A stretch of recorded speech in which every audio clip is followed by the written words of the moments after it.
payroll July 23rd, claims for August the 6th, and all the rest of the claims. Personnel report, and even though we will approve it a consent agenda item, I will read that. And that is all we have. So I need a motion and a second to approve the consent agenda items. I move to approve the consent agenda items. Have a motion, second? Did we have a second? I did. Oh, okay. All in favor of approving the consent agenda items, signify by saying aye. Aye. Any opposed? All right, thank you. I'll read the personnel report. Certified staff is resignation of Lori Payne, 8th grade English teacher, Benjamin Friedel, school counselor, Tipton Elementary School. Recommendations for Tyler Wyrick, science teacher at Tipton High School, Tammy Hetty, 2nd grade teacher, temporary contract at Tipton Elementary School, Michelle Beal, preschool teacher, Tipton Elementary School, Morgan Wyatt, science teacher at Tipton Middle School, Jessica Johnson, 8th grade English teacher at the Tipton Middle School, and classified staff, medical leave of absence for Lydia Van Devender, a retirement, Beth Idlewine, cafeteria employee, Tipton Middle School, resignation, Riley Heron, cafeteria at Tipton Middle School, Tammy Tebby, cafeteria at Tipton Middle School, Martin Aspiazu, part-time custodian at Tipton Elementary School, termination, Rebecca Redmond, 3rd shift custodian, Tipton Elementary School. Recommendation, Wiley Walden, part-time after-school care assistant at the Tipton Elementary School. Shannon Trent, recess assistant, Tipton Elementary School. David Heath, special education bus driver. Tina Stroop, cafeteria employee, Tipton Middle School. Susan Voss, bus driver, Tipton Transportation Department. Daniel Wilburn, 2nd shift custodian, Tipton Middle School. Beth Smith, part-time custodian at the Tipton Elementary School. And ECA staff, 1 recommendation, and that is Sam Phillips, Tipton Middle School head cross-country coach. And next on tonight's agenda is the superintendent report, so I'll have Dr. Glaze go over that. First of all, I would like to congratulate a lady in our office. She was the support professional of the year for the Indiana Association of School Business Officers, and that's Tanya Carter. And if you get a check from TCSC, she's your lady. So anyway, we want to thank her and congratulate her for doing such great work, and also for that nomination. I think that's a very special honor for her. As Gary mentioned earlier, we do have some new digs here, and I do want to thank the people who helped to make it possible. Anita Everling, she's back there, and she was our painter, and so she really wants the spotlight. She would like to come up and give a speech. No, I'm just kidding. I'm not going to do that to you. But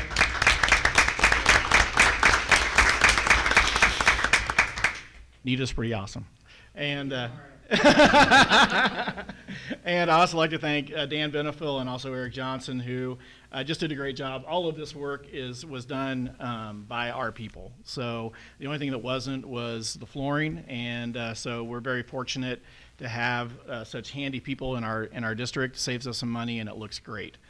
So we felt like this was a little more roomy than our previous digs, and will hopefully continue to serve us for a long while. We still have some other things that are going to come up. There's going to be a Tipton timeline, the 140-year timeline that's going to be up on this wall.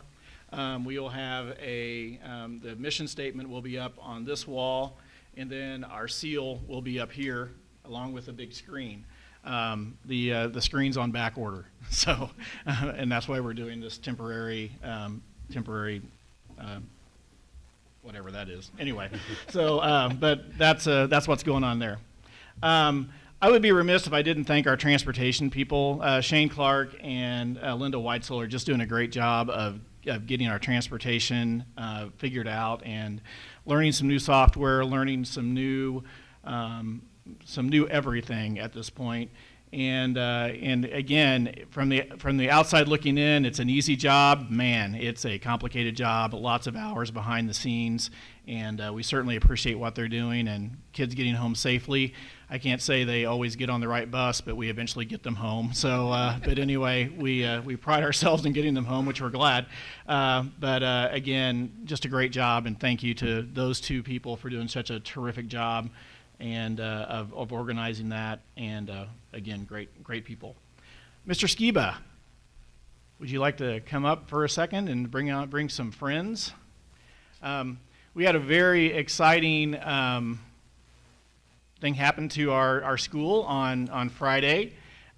So we wanted to bring some people up here to celebrate, and that's our band that placed second overall in single A and also 15th in the night show at the Indiana State Fair.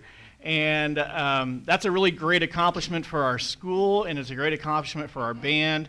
And we're just really proud of these individuals, and thank Mr. Skiba and for doing such a great job. And so again, Mr. Skiba, go. Yeah, like Dr. Glaze said, so we had the opportunity to go perform at the State Fair like we usually do. And then the 4 students that are up here are 4 seniors from the group this year.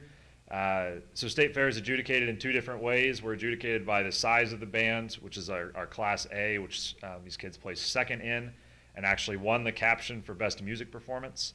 And then out of all of the 37 groups that were there, including schools the size of Kokomo and Anderson and Winchester, we came in 15th and got our first finals appearance in school history.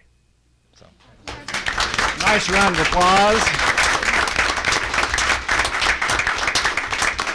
Also want to thank Mr. Shaver for what he does and helping out. And again, guys, thank you very much. And we're honored to have you do so well. And I don't know, are we going to be able to take a picture maybe with them? Okay, awesome. So if you guys can stick around, it's up to you. I mean, we don't have to, but if you want to, we can have a picture taken. So. Okay, all right, good deal. Okay, all right. Thank you, guys, and congratulations.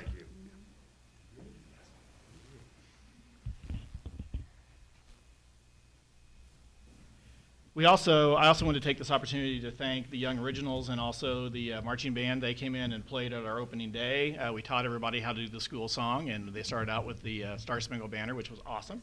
So kind of started things out in a very festive way. So we appreciate our music organizations. We're very blessed to have great music organizations here at Tipton. So again, just great people and great kids doing good things. One thing that I'm going to steal your shirt here. We did purchase staff shirts for everybody this year, and we wanted to kind of, give everybody back into the spirit of things and back into the spirit of being back to school. And so we handed those out the first day, and I've heard good things about them, so I really want to thank Dawn, who kind of coordinated that whole thing, and she, as always, is great. And so anyway, wanted to thank her for doing all of that. Ag room cleanup. Oh my goodness. The ag room was in need of some real love, and I want to thank our parents and our ag teachers for coming in and just cleaning the dickens out of that place, getting rid of a lot of things that probably need to be trashed a long time ago. Again, making it a really great space and a good educational space for our kids. So we really just can't even say enough about all of the work that has happened in that area.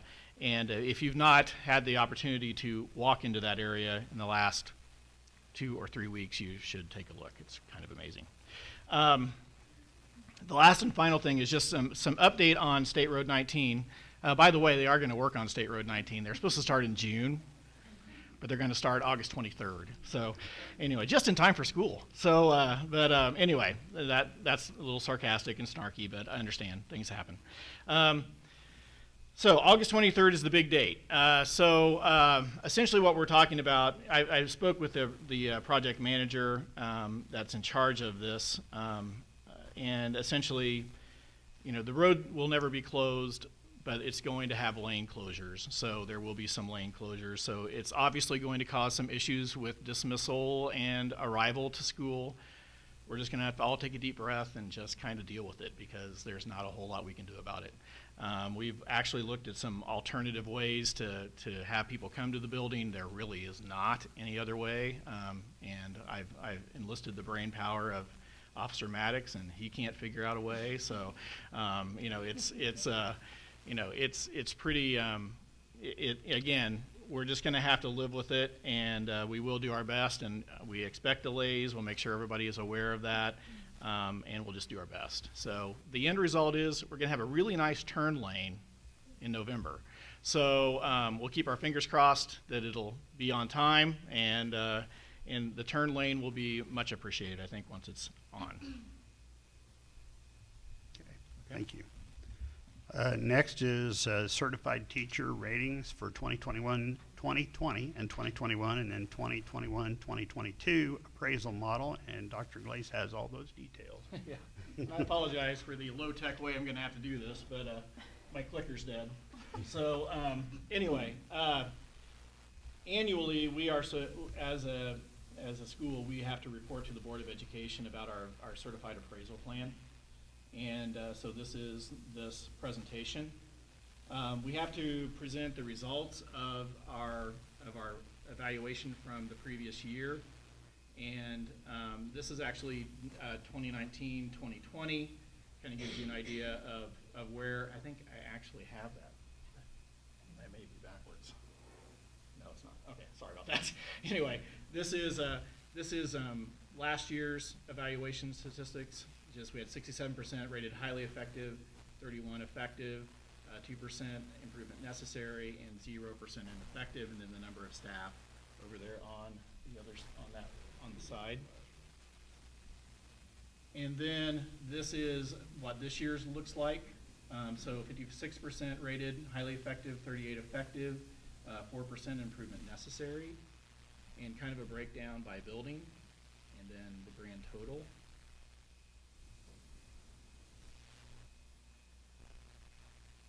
And basically this is what we're doing right now, which is essentially talking about the evaluation plan. Once again, last year the legislature took standardized assessments out of the evaluation plan. And so we do have to work to develop a new plan each year with the TEA, and we have done that. And these are the components that have to be in the plan. So these are the state required components of the plan. Must include rigorous measures of effectiveness. Plans must have an annual designation, which you just saw. The plans must include an explanation of the evaluator's recommendations for improvement and the time by which the improvement is expected. Interlocal special education co-ops, joint career and technical charters are also included in this, so this is kind of one of those things that everybody has to do. Each school corporation must submit a plan that will be published on the IDOE website, and we have to turn our plan in by the middle of September. That will be on the DOE website. And then the legislation is really not clear, and that's really not that important. But that would be if we would decide to move away from what we currently have, which is RISE, is our evaluation model. So what's new for 21-22? Essentially, what's changed a little bit is just long observations. Instead of a single long observation, there will be 2 long observations of each classroom teacher. One will be planned, the other will be unplanned or scheduled or unscheduled, however we want to talk about that. And then you have in there the timeline in which we want those completed and when teachers should receive feedback. We do have formal walkthroughs. There are a minimum of 4 formal walkthroughs, 1 per 9 weeks. They are unannounced. We are still working a little bit on what the walkthrough rubric will look like. So that's a little bit still of a work in progress, because we are going to add some UDL components that may or may not be, well, they're not going to be officially counted, but just kind of as a guide to help our teachers as they are implementing UGL. One thing that is new, another thing that is new this year is a semester check-in. Basically, this would be for teachers, for instructional staff that don't necessarily teach. This would be for guidance counselors, maybe special ed coordinators, those people. So essentially what it is kind of a mid-year check-in. So you're doing a self-assessment, and then your evaluator will do an assessment. You'll meet in the middle of the year, talk about how things are going, how, what's successful, what's not, how we can make some improvements. And then at the end of the year, you'll turn around and do the same thing, but that will end up being your final summative evaluation. So just that opportunity to have a check-in, have a discussion, go through the rubric, determine where the areas of strength and perhaps weakness might be. Questions? It was riveting, I know. One question that I had, Dr. Glaze, because it comes out of a previous discussion, was what is the definition of pre-scheduled? Is pre-scheduled, you set a date and a time? It is? So Yes. it's not a range of days? No, it's a date and a time. So the first semester will be a date and a time. And so they will know when the evaluator is coming in. So the second one will not be that way. Okay. I do have one question. I don't know if it goes with this, but I think it does. When a teacher is evaluated, are they evaluated by the same administrator each time?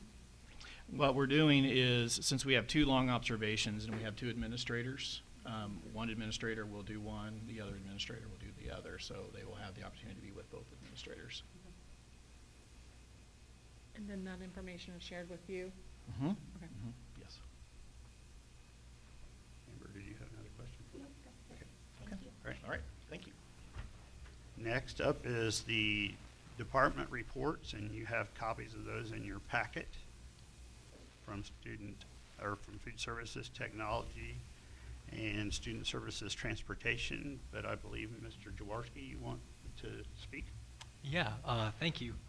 First off, I want to echo the compliments of Dr. Glaze. The work in this room is fantastic. I'm excited about it. I like having a chair of my own, claiming it. We actually use this room for the summer academy for our staff, and it was phenomenal. Honestly, it was a great room, being able to hold as many teachers as we did at the time for our Power School training. And that's kind of what I want to talk to you a little bit about today. Just a little report, a little summary of how the Summer Academy went. Again, the Summer Academy took place on Thursday, July 29th, and Friday, July 30th. We were shooting for a goal of about 60% staff attendance. In previous years, it had been about 40 to 50%. We blew past that. Really excited. We had over about 78 staff register. At least 68 attended. I say at least 68 because 68 actually recorded their attendance. I'm sure there were, if you were here, you might have noticed there were a lot of people here. So I'm assuming that there were a handful of staff who just maybe forgot to check their attendance that day. But we offered several learning opportunities, including a universal design for learning framework offered by our instructional coaches, unpacking and prioritizing standards, Power Teacher, which was offered by MBA. That's part of our new school information system, or student information system. CPI training for our special ed and bus drivers, and then ALICE training, which was actually offered by Officer Maddox. And to that last point, the ALICE training was rated the most effective training that we offered those 2 days. So congratulations, Officer Maddox. We pulled a survey of the staff, an anonymous survey, voluntary, following each day, and that's where we got some of these numbers from. So again, ALICE training was rated most effective. Power Teacher had the greatest interest. I think they had the largest attendance across the 2 days. So that was fantastic. Had a little bit of feedback actually here. Part of the survey was asking teachers to provide us, what was something that a big takeaway they had from each day. And so just a few snippets from that. One teacher suggested that prioritizing standards is important to the overall flow of the class and quality of our curriculum. So they were really grateful with the fact that we had some opportunity to get some hands-on time working through that. Breaking down the standards into skill, concept, and context. was really impactful to them. Again, another one speaking about the curriculum and unpacking, prioritizing standards. On UDL, we talked about understanding different ways students can learn, and that was the one big takeaway from that teacher. And then finally, just a fourth example here, UDL is important for making learning inclusive for all students. And again, that's going to be a real big emphasis for us this year.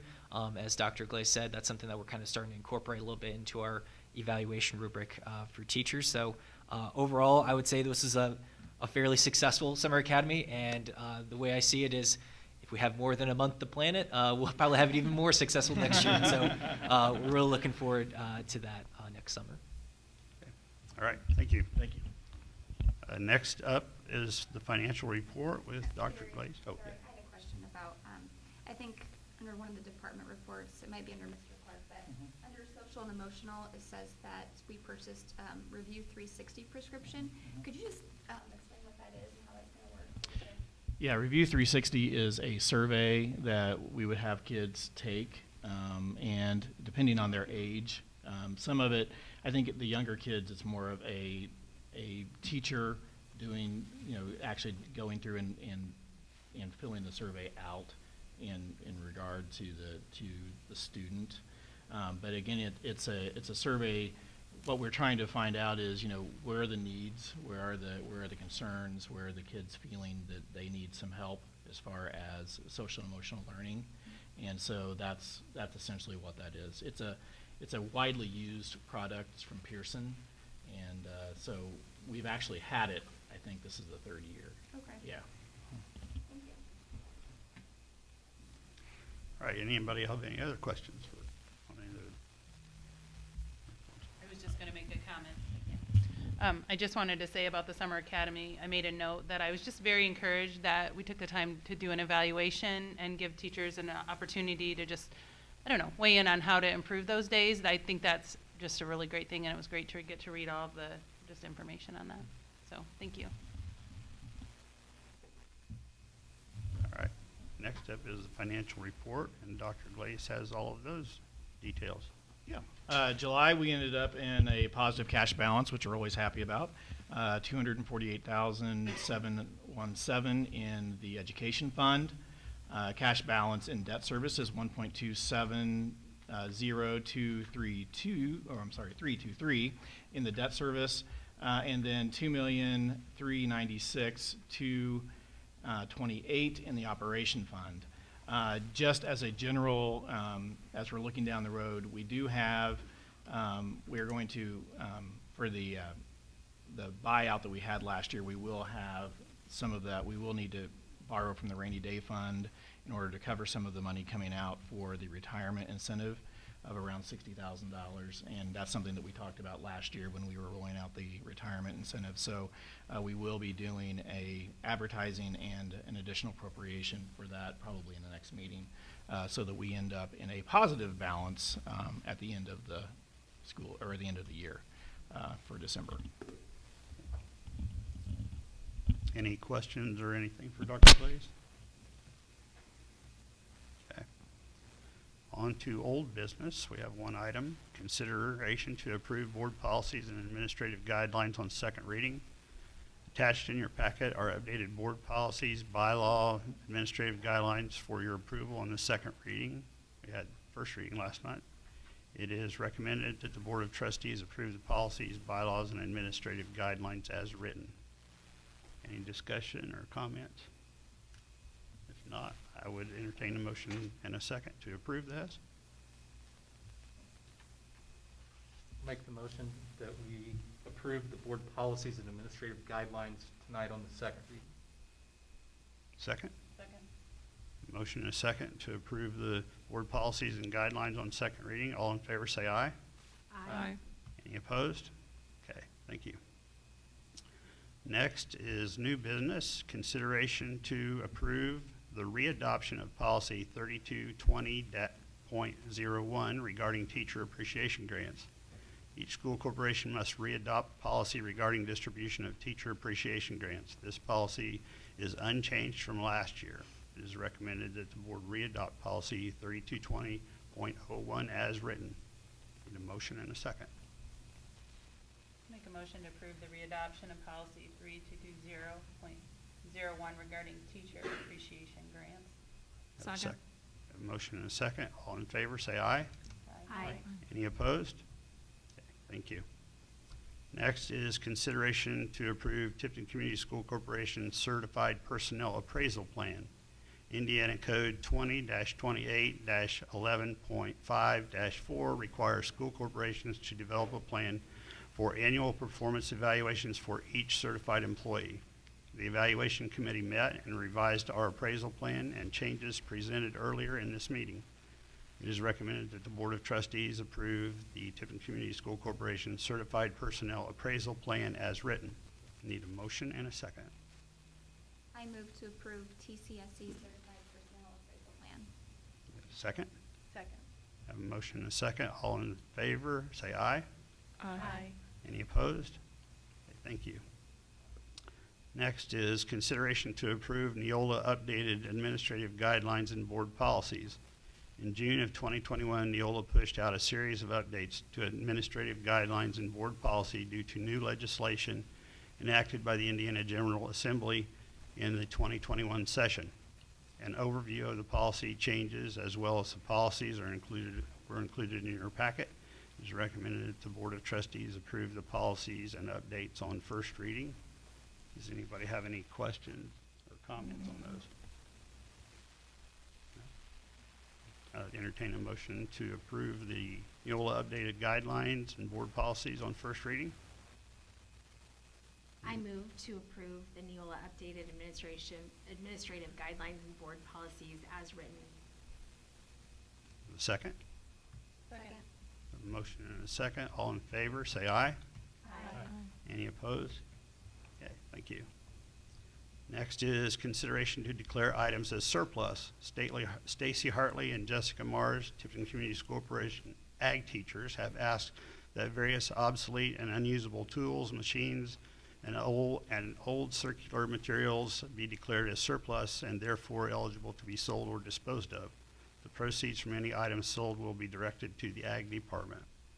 Anyone have any questions or comments on those, on that list? If not, I would entertain a motion and a second to approve those as declared items, as surplus items, rather. I move to declare these items surplus. Okay. And second? Second. I have a motion and a second. All in favor, say aye. Aye. Any opposed? All right, next is consideration to approve construction manager as constructor method for the 2022 Tipton High School, Tipton Elementary School exterior renovation, and the 2023 Tipton Middle School and 2024 Tipton High School projects.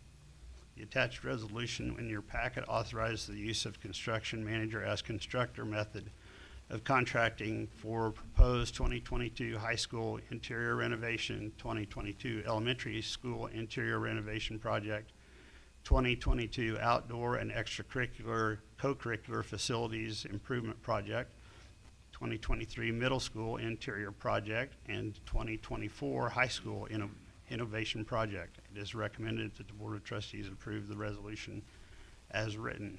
Any questions, comments on that? If not, I would entertain a motion to approve in a second. I will move to approve the construction manager for our 2022 through 2024 building projects. Have a second? I have a motion and a second. All in favor, say aye. Aye. All right, thank you. Next is consideration to approve a request for proposals for construction management for the 2022 high school interior, elementary interior, exterior, extracurricular and co-curricular 2023 middle school and the 2023 high school projects. Attached in your packet are 5 requests for proposals for construction manager as constructor for our upcoming 2022, 2023, and 2024 building projects. The RFP will be advertised in local papers August 17th and again August 24th. Proposals are due by September 21st. It is recommended that the Board of Trustees approve the advertising and the request for proposals as written. Does anyone have any questions, comments on that? I'd entertain a motion and a second to approve that resolution. I move to approve a request for proposals for construction management for 2022 high school interior, elementary interior, exterior extracurricular, co-curricular, 2023 middle school, and 2023 high school project. Have a second? Second. Have a motion and a second. All in favor, say aye. Aye. Any opposed? Okay, thank you. Next, other matters to come before the board. We have advisory committee, or student achievement committee, August the 16th. September 20th, we have business affairs. October 18th, we have branding and public relations. November, facilities and technology, and December 20th, personnel. And next, schedule of events coming up is Student Achievement Advisory Committee meets August the 16th. August 31st, pre-submittal meeting for CMC as constructor at 9 a.m. from 9 a.m. to 2 p.m. September 14th is the budget work session at 5:30. September 14th is the regular monthly board meeting at 6:30. And of course, the ADM is September the 17th. And before we get to comments from the community, I just want to read this little statement. Tipton Community Schools recognizes that the Indiana Department of Health has communicated control measures with respect to protocols specific to COVID-19. The Indiana Department of Health has this authority under Indiana law, and Tipton Community Schools will follow the Indiana Department of Health based on their authority. Implementation of close contact tracing, isolation, and quarantine are all required components that Tipton Community Schools must follow to be compliant with the Indiana Department of Health control measures. And another thing I wanted to mention is it's come up that we don't take questions or we don't answer. This is actually comments from the community portion of the meeting, and the board listens to your comments and takes them under advisement. And it's not really meant to be a question and answer. If you, when you sign in, there's agenda up there for you to pick up. If you turn that over on the back side, it says that. It's been that way for a long time, but we just kind of are a little more lax here in Tipton and let questions and comments flow. That is not really what's supposed to be done. And with that, we have Mrs. Rodabaugh has the list of those that are coming to speak. And when you want to speak, come up and speak at this microphone, please. All right, I have the timer for our 3-minute threshold for timing, and I will work down this list. Mr. Rob Cochran. Thanks, Amber. You won't need the timer. I just wanted to say, with that comment from Gary, I wanted to thank you all for a real pragmatic approach to this last year that's continued into this year. I've had the pleasure working on the COVID committee, and you have taken thoughtful and measured, data-driven responses to things that were put in front of you about our teachers and our students and their protection. Don't always agree with all of it, but I certainly am empathetic to the role that you have. And I want to encourage you as this year unfolds. You're going to have really tough decisions to make. Keep doing what you've done. I'm in this data every single day in my job with other school corporations. I'm proud to be from Tipton and how we've responded to it and how we have used the data properly. And I can say there's a lot, both here locally and nationally, that haven't. So if you get beat down or discouraged or whatever, I want you to be encouraged that at least one parent of 2 well-adjusted graduates and an 8th grader, very pleased with the approach and understand there is no right decision here. And so you've done a great job. And I just wanted to encourage you more than anything with my comments to say, keep going. And we will get through this on, some decade from now. It'll all be over. But I just wanted to thank you. And also, I come to these meetings a great deal, and I'm really happy to be out of the broom closet. This is fantastic. There's actually air circulating. It's just phenomenal. So this is, whoever made this happen, thank you. This is great. So continue on. Thank you. Thank you. Thank you, Mr. Cochran. Thank you so much, Rob. Appreciate that. Next on my list is Mrs. Kelly Lightfoot. One thing we didn't account for in this room is the long walk to the front, huh? Yeah, there you go.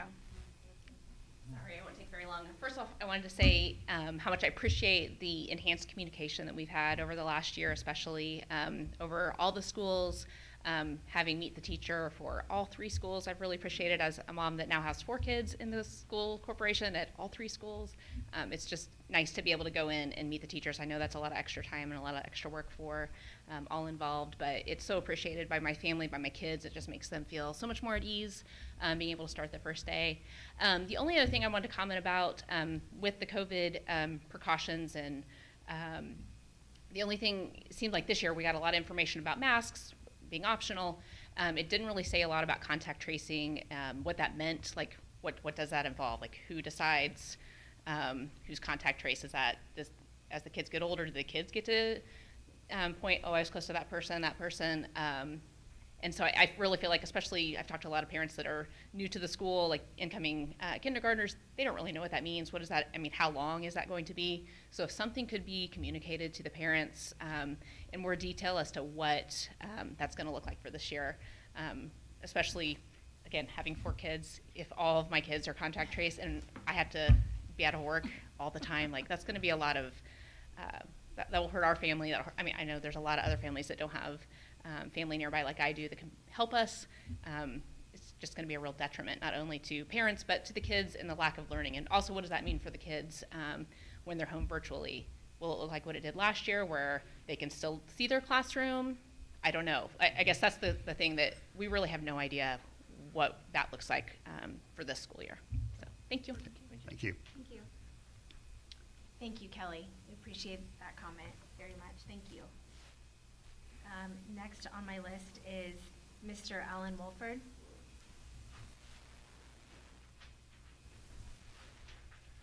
First off, once again, you all doing a great job. Everybody's doing their job. Excellent school. Everybody loves Tipton, all right? I don't know if you noticed now, we got some issues going on with the COVID. It's been brought up, like you said, we're all happy to be back to school. Yes, that's great. But now some of us are not back in school. But some kids are allowed to stay only because they've been vaccinated. Does that vaccine mean that these kids are immune and they're stars now? Does it mean they get to stay just because my son chooses not to get vaccinated? That's the only thing keeping my son out of school right now, is the vaccination that he don't want, I don't want. We see people dying every day from them. They've changed it 3 or 4 times. What's the best vaccine to get? What's the vaccine not to take? Sorry, too late. These many people's already taken it. They got to deal with the heart attacks and the big blood pressure. Since I was a little kid, I don't know about all you from Tipton, but I'm sure y'all remember Dr. Kincaid. When I was that little, he patted me on the head. He said, son, you got a virus. Your body's either going to get over it or it's not. How many vaccinations you got to get every year? And people still die from the COVID, the flu, the summertime flu. This is not right. My son, I don't know if y'all noticed or not, he's been out here all day. He's up at the courthouse now. I couldn't get him to leave so I could come up here. He said, I'm staying here until you get done, Dad. Give me some answers, Dad. You know, he lost all of his motivation during last school years. You know, my daughter got no education, flat none. They need to be in school. You know, you guys send him home to be quarantined to a farm that's got 5 other kids that go straight to the same school.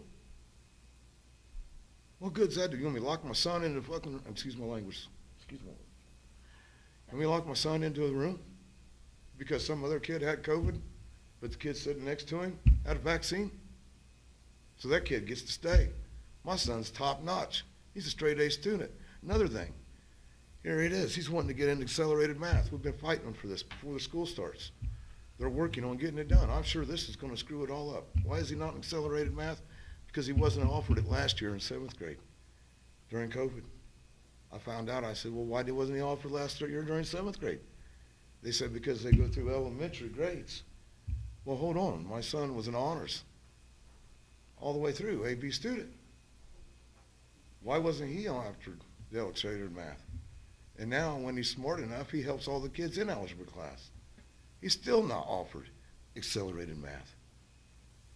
And now that he's been around, contact with someone with COVID, He's perfectly healthy. He belongs on that football team. He belongs in the school. Please let all these kids back in. Just because you're vaccinated does not make you immune. Thank you, and I love this tip and all about it. Thank you, Lee. Thank you, Mr. Wolford. We appreciate your comments and certainly will take notes. Thank you. And he will be out there throughout the week. Thank you again for your comments. Thank you. Next, I have Amy Smith.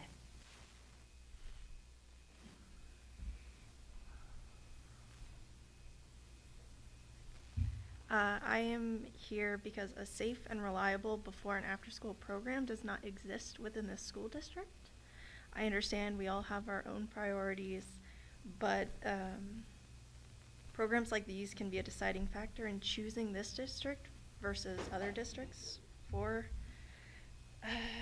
families. If you want to attract new and growing families of school-age children into this community and district, this needs to be addressed. I think it's seriously lacking. There isn't a safe and reliable before school program for my son. So, thank you. Thank you. Thank you, Amy. Appreciate your courage in speaking to us again. Thank you. Next on my list is Dr. Mike Harper.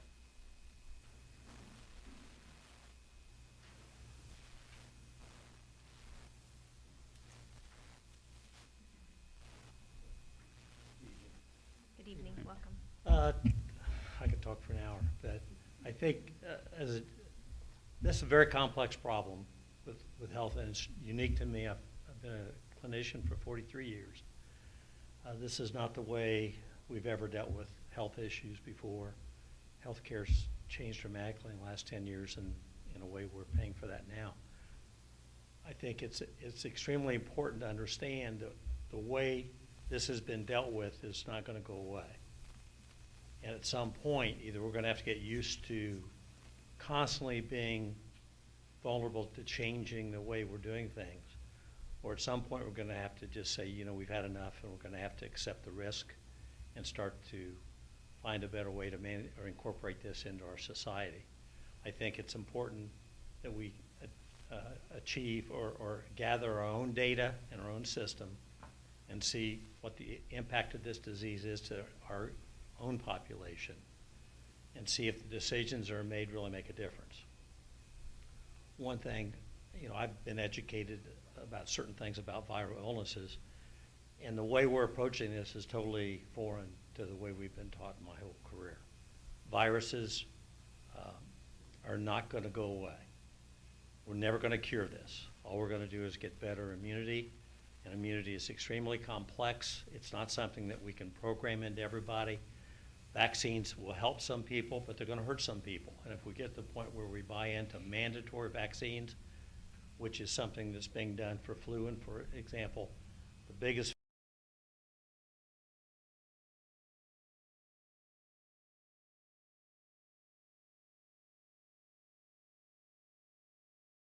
have a 3 to 4 time increased risk of complication side effects to the vaccine. And the complications can be life-changing and permanent, and who's going to compensate that person for that if it's mandatory? Where in the old days, it was all voluntary. I, as a physician, advised my patients on what I thought. I gave them a choice, and along with that choice, they had to take responsibility for the risk. And that's the only way I know to handle it. When we start mandating people to do it, and just as a school system, if you mandate that eventually kids all have to have vaccines, understand that it's a vaccine that's not been around long enough to know the true risk statistically. And when we mandate that, who's going to be responsible for the complications that we cause? It can all be fueled emotionally, but emotion's not what we need here. And that's what my biggest concern is. This is all driven by emotion and some exaggeration of truth. And when the truth doesn't matter, it's awful hard to make sense of anything. And that's very frustrating to me because I see this every day. And you know, I'm retired, but I hear from my patients, my ex-patients all the time, and it's very hard for me to hear their frustrations when they need guidance but not mandates. So I just hope as an institution we have the willpower and the leadership to gather our own data, and at some point, it may be year 2, 3 down the road, we need to be able to stand up for what we believe is best for our community. Because there's no doubt we're causing some legitimate harm to our kids. And we have to really be careful about using emotion to mandate anything. I think we have to be very careful. So, all righty? Thank you so much. Thank you, Mike. Thank you so much, Dr. Harper. Next up is Mrs. Christy Conaway.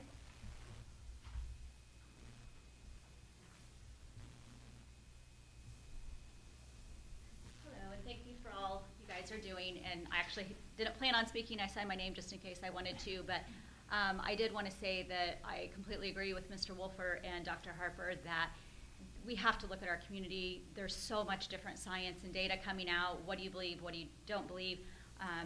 Dr. Dan Schock from Mount Vernon, you know, that is getting national news, just everything that's coming out. We have to concentrate on what's going on in Tipton County and fight for our kids. Our kids are the most important thing here.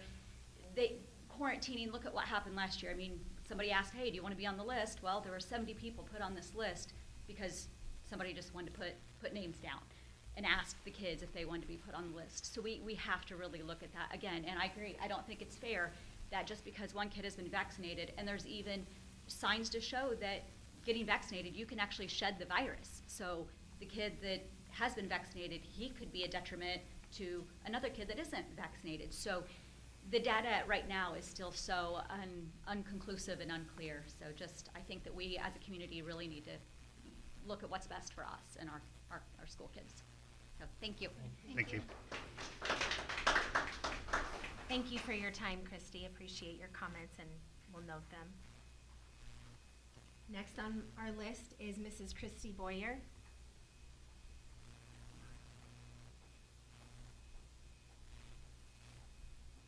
Again, the long walk, right? We're realizing we're gonna make people sit in the front of the room because of the long walk. Again, thank you for all that you all do. I appreciate it. So we had COVID go through our house this summer, and it went through all of us. And I will say for each of us, we had varying effects and longevity. So some of us had it just a fever for 3 days, and others of us had it for 7 days. And for me, I had a horrible headache that would not go away. And it just keeps lingering. And my husband ended up in his lungs. He had bronchitis and had to go to the doctor, get an antibiotic, and so on. So now that I've seen the effects on myself and my family, and I've also discussed it with my doctor, my opinion is it's best if you get it. And that was the opinion of my doctor also. Because then you have the immunity and your body can fight it off. And you have a greater ability of dealing with it. And for us and our family, it came home from camp. So our son went to camp. He was living in the same room with a group of boys for the week. One of them had it. They shared food. I'm sure they drank after each other because that's what teenagers do. And then we were all living in the same house. My son drank after me. I fought it off for 3 weeks. Then I got it because he drank after me. So anyways, all this to say, last year my daughter was quarantined 2 times and could have been quarantined for 6 times. But we chose not to quarantine her the other times because emotionally, what I saw it doing to her well-being was way worse than what COVID could have done to her and her body. And so I say this because I believe that the kids need to be in school. They need to be here socializing with one another. They need to be a part of sports. They need to be a part of community. That's what the kids go to school for. And when they're being taken out on a regular basis over and over and over again, it's not good for them. I mean, I was to the point where I thought I needed to take my daughter to a doctor, not because of COVID, but because of the results of quarantining. So that's my 2 cents. Thank you. Thank you. Thank you. Christy. Appreciate your time as well, Christy, and we'll note your comments. Thank you. And the final speaker on our list is Laura Satong.